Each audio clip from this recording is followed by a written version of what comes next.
नमस्कार प्यारे बच्चों, welcome to Disha classes. Disha classes में आपका स्वागत है। हरियाणा सिविल सेवा प्रारंभिक परीक्षा को लेके जो नेक्स्ट वीक है, नेक्स्ट वीक से मेरा अभिप्राय है 21 मार्च से और 25 मार्च, ये जो 5 डे का वीक है ये बड़ा क्रूशल रहने वाला है। इसमें उम्मीद की जा रही है किसी ना किसी तरह ये भर्ती सिरे चढ़ जाएगी। हालांकि इसमें एक पड़ोसी राज्य का भी इफेक्ट है। 23 मार्च को वहां पे एक हेल्पलाइन नंबर जारी हो रही है भ्रष्टाचार को लेके, तो पूरे देश में एक मुहिम छिड़ गई है अपने आप को भ्रष्टाचार मुक्त दिखाने की।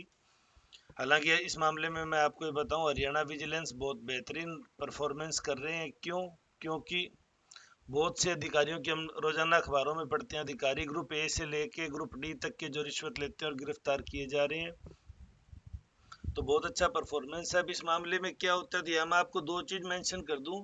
17 जनवरी 2022 को 2 महीने से पहले, एक दिन पहले, मतलब 2 महीने की अवधि से एक दिन पहले चालान पेश कर दिया था। क्योंकि जनरली का है इस तरह की प्रावधान कि भ्रष्टाचार के मामलों में अगर 2 महीने में चालान पेश ना हो तो जमानत का प्रोविजन बन जाता है, जिस वजह से उनको जमानत में भी दिक्कत हो रही है। और सरकार ने क्या किया, हैंड राइटिंग मिलान और जो ओएमआर शीट उम्मीद की जा रही है कि बाद में भरी गई है उनके अंदर एडिट किया गया है। तो ऐसी ओएमआर शीट की जो संख्या है वो कंफ्यूजिंग है। कुछ तो कह रहे हैं डेंटल सर्जन की 14 ओएमआर शीट है और 25 सीट है वो एचसीएस की। ये देश भर के कुछ प्रतिष्ठित अखबार है, इन्होंने जो 18 या 20 तारीख को चालान पेश होने के बाद जो रिपोर्ट पेश की थी उसकी समराइज दी थी मीडिया में, ये उसके डाटा है। मैं आपको बता दूं, तो इन ओएमआर शीट जो ओरिजिनल बरामद होगी इनके पास, बाकी इसके अलावा कुछ रैंडम या जिस भी प्रकार से एजेंसी उचित समझेगी उनकी शाइयों का मिलान किया जाएगा। अभी सारे पेपर में एक ही शाई है ओएमआर शीट पे, या शाई अलग अलग है। कुछ गोले हैं वो बाद में भरे गए हैं, तो वो एफएसएल लैब जो हमारी मधुबन है वो काफ़ी एडवांस लैब है, तो उस मधुबन की लैब में वो सारी चीज़ें क्लियर हो जाएंगी कि ये जो चीज वो शाई है जो ओएमआर शीट में वो बाद में भरी गई है या पहले भरी गई है। लेकिन जो 17 जनवरी 2022 को जो विजिलेंस ने चालान पेश किया था उस चालान के अंदर उन्होंने माना था कि एचसीएस और डेंटल भर्ती परीक्षा दोनों के अंदर हेरफेर करने में ये कामयाब रही।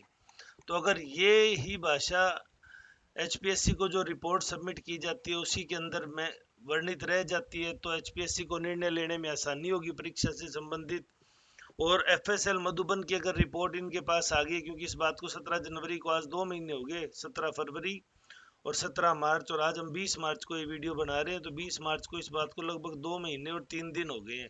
तो उम्मीद है या कभी भी आ सकती है इन्हीं के पास। जो भी मधुबन रिपोर्ट जब इनके पास आ जाएगी उससे अगर इनके सप्लीमेंट्री चालान तो ये पेश करे ही करेंगे, साथ में जो एचपीएससी को रिपोर्ट करेंगे, सबमिट करेंगे, उसमें भी नए तथ्य जोड़े जा सकेंगे भी किस हद तक जो चालान में दोषारोपण किए गए हैं वो किस हद तक एफएसएल रिपोर्ट से भी साबित हो जाते हैं। साथ में 3.5 करोड़ और कुछ मीडिया सोर्सेज में 3.10 करोड़ रुपए की जो बरामदगी है वो कुछ एचपीएससी कार्यालय से, कुछ वो दोनों जो अभियुक्त है, अभियुक्त जिनको बनाया गया है इस मामले में, उन दोनों के पास से बरामद की गई है। 2 बार शायद चालान जमानत की भी कोशिश होगी है, वो भी खारिज होगी है। तो न्यायालय इस मामले में भ्रष्टाचार के लिए कठोर रुख अपनाए हुए है। सरकारी एजेंसियां भी बेहतर काम कर रही है। तो उम्मीद यही सबको लग रही है भाई इस मामले में कि जो अगला वीक है 21 मार्च से 25 मार्च का, क्रॉस फिंगर्ड हम उम्मीद करते हैं, भगवान से प्रे करते हैं कि एचपीएससी में जो एचसीएस का मामला है उसको लेके कोई क्लियर रिपोर्ट आ जाए। और जो पंजाब और हरियाणा में कंपटीशन शुरू होने वाला है जन कल्याण का कह दो या भ्रष्टाचार के लिए कठोरता, जीरो टॉलरेंस का लेकर, उधर भगवंत मान जी आगे, इधर मनोहर लाल खट्टर जी लगे हुए हैं। तो ये जो 23 मार्च की हेल्पलाइन के बाद में ये जंग तेज हो जाएगी, तो उसी जंग में जरूर विद्यार्थियों का भी कल्याण होगा, भ्रष्टाचारियों के ऊपर गाज गिरेगी, उनके ऊपर कठोर एक्शन लिए जाएंगे, उनको किसी भी हालत में बख्शा नहीं जाएगा। तो अभी हम यही वेट कर रहे हैं कि ये रिपोर्ट कब आ जाती है, क्योंकि 2 महीने से ऊपर हो गया।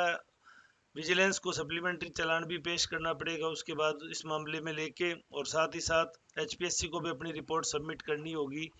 चालान की जो भाषा है उसके अकॉर्डिंग तीनों आरोपियों को दोषी मान रही है प्रारंभिक जांच में, प्लस पैसे की बरामदगी भी उस जांच रिपोर्ट को आधार, मजबूत आधार प्रदान कर रही है। अब इसके अंदर जब एफएसएल के जो डाटा आएंगे ओएमआर शीट में हेर फेर की, क्योंकि ओरिजिनल ओएमआर शीट बरामद होना काफ़ी बड़ा हीनियस क्राइम है, क्योंकि वो बहुत गोपनीय स्थान पर रखे जाते हैं, जिनको निकालने के लिए काफ़ी लोगों की इन्वॉल्वमेंट भी मानी जाती है। तो ये सारा करके इस तरह का मामला काफ़ी पेचीदा होता जा रहा है। तो जांच प्रक्रिया जो भी रहेगी, सप्लीमेंट्री चालान में जो भी बातें मेंशन होगी, अब सबसे बड़ी बात यह है कि एचपीएससी को विजिलेंस अपनी रिपोर्ट सप्लीमेंट्री चालान से पहले पेश कर सकता है या बाद में करेगा, तो ये एक टेक्निकल इशू है जो कोई बेहतर एडवोकेट हैं जो वही इस मामले को बता सकते हैं। एचपीएससी को रिपोर्ट पेश करने में हो सकता है विजिलेंस एफएसएल रिपोर्ट का इंतजार कर रहा हो, ताकि जो रिपोर्ट पेश करे उसमें दोनों तथ्यों को मेंशन कर दे।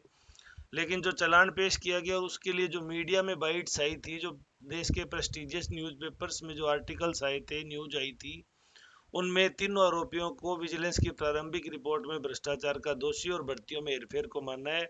और स्पष्ट लिखा गया कि ये दो भर्तियां डेंटल सर्जन और एचसीएस प्रारंभिक परीक्षा में ये हेरफेर करने में सफल रहे।